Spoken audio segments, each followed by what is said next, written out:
Yo, what's up, guys? Eli Fishman here with Talking Ball Interviews, back with another interview, and today I'm very happy joined by Toronto Blue Jays pitching prospect, Jon Harris. Jon, thank you so much for joining me today. Hey, thank you for having me. Thank you so much for coming on today. A few years in the Toronto's Blue Jays organization, how much do they mean to you for giving you this opportunity? You've been to every single level with them so far. It means a lot. They've drafted me twice. They drafted me out of high school in 2012, which I ultimately turned down to go to college, and they drafted me again in the first round in 2015. So there must be something there that they see, in me for me to be able to get drafted by them twice in a matter of 4 years. Give me a scouting report on yourself. Talk about your repertoire. I attack the zone. I'm coming right at you. I have a 4-pitch mix, fastball, curveball, changeup, slider. I can throw any pitch in any count at any time, whether I'm behind a count, ahead in the count. My biggest flaw is that, I throw too many strikes, so not enough quality pitches, to which kind of hurts me a little bit. But, my walks are always down, my strikeouts. I'm never going to be a 200 strikeout guy, but I'll strike a handful of guys out, and I walk about half as many people as I strike out. So, it's always a good ratio to have a lot less walks than you do strikeouts. On the injured list, but while you're here, is there anything in specific you're working on, if not on the field, workout wise? It's just getting stronger. I've battled an impingement in my shoulder this year, and right now I'm battling a flexor strain in my forearm. But it's just all about getting stronger. And just being able to, compete again. And that's just the biggest thing. Is just, get myself healthy to where I can get out there and compete again, whether it's, towards the end of this year, or if I end up missing this year, it's coming back healthy next year, ready to go. How tough is it to play? In the minors, I believe it's 142 games. Then you guys have a month plus of spring training, maybe a month of playoffs.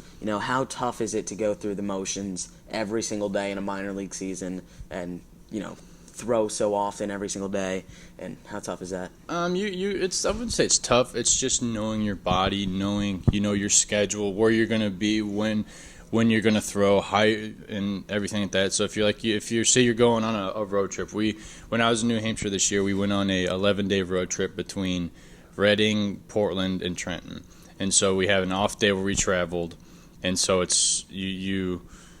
So if I was to pitch the day after the off day, it's like, okay, what do I need to do to get myself ready after coming off of an 8-hour bus ride? What do I need to do to get my body ready to compete for tomorrow? Whether it's, getting off the bus and, hey, let's go to the weight room at the hotel and get on the treadmill, just get the blood flowing.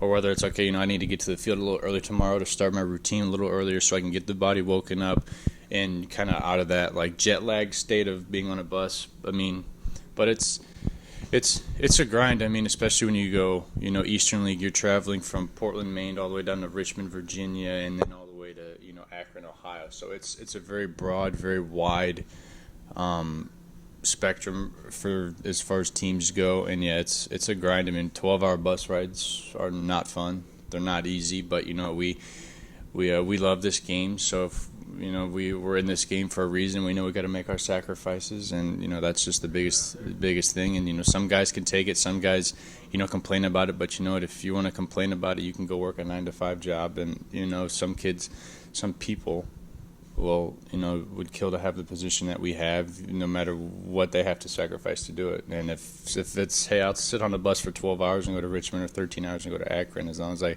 get to live my childhood dream. What's the biggest lesson that you've taken away, and the biggest thing you've taken away as a person from this experience in minor league baseball? You just gotta have fun. You can't let this game drag you down. You're gonna fail more than you succeed, and it's how you learn from those failures that ultimately can lead you to the ultimate success and the ultimate goal of getting to the big leagues. Because if you can wipe your slate clean, if you go 0 for 5 and you punch out 4 times, okay, you get to come back tomorrow and do the same thing. You can go 4 for 4 with 4 doubles. Same way with pitching. Pitching is a little different because starters go every 5th day. Relievers, you can pitch one day, and then 3 days later you pitch, or the next day you can pitch. So it's all about kind of wiping the slate clean and not dwelling on what you did the day before, or the week before. Before you pitch, do you have a routine? Are you superstitious before an outing?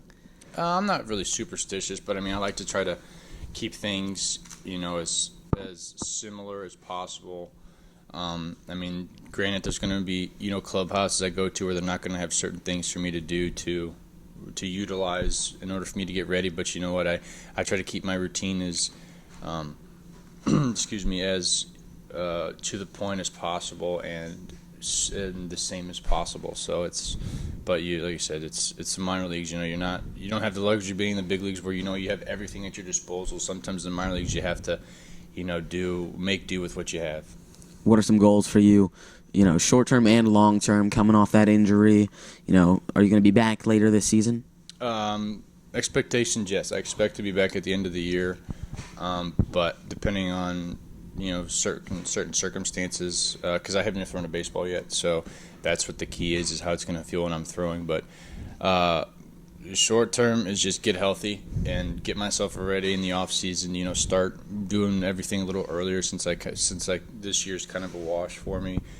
And long-term goal is just, continue to stay healthy. I mean, continue to get stronger, continue to stay healthy, continue to, work on my game as a pitcher, whether it's, throwing more quality strikes, whether it's mixing my off-speed pitches more, just, small little details that, will ultimately lead to the bigger success.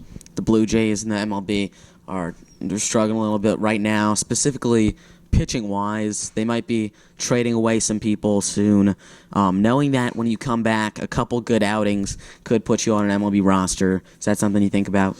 I mean, it's not really something. I mean, you think about it, yes, but you also think about, who's going to be the next guy. I mean, there's guys I've played with when I first got drafted in 2015, that are in AAA, that are on the cusp of making the big leagues. So it's like, is that person going to get a shot, or is it, they're gonna, sign somebody, as like a Band-Aid until, next year when we can get some more guys through and get some guys, some more experience. But I mean, Ross and Shapiro, they know what they're doing. They've been in this game a long time.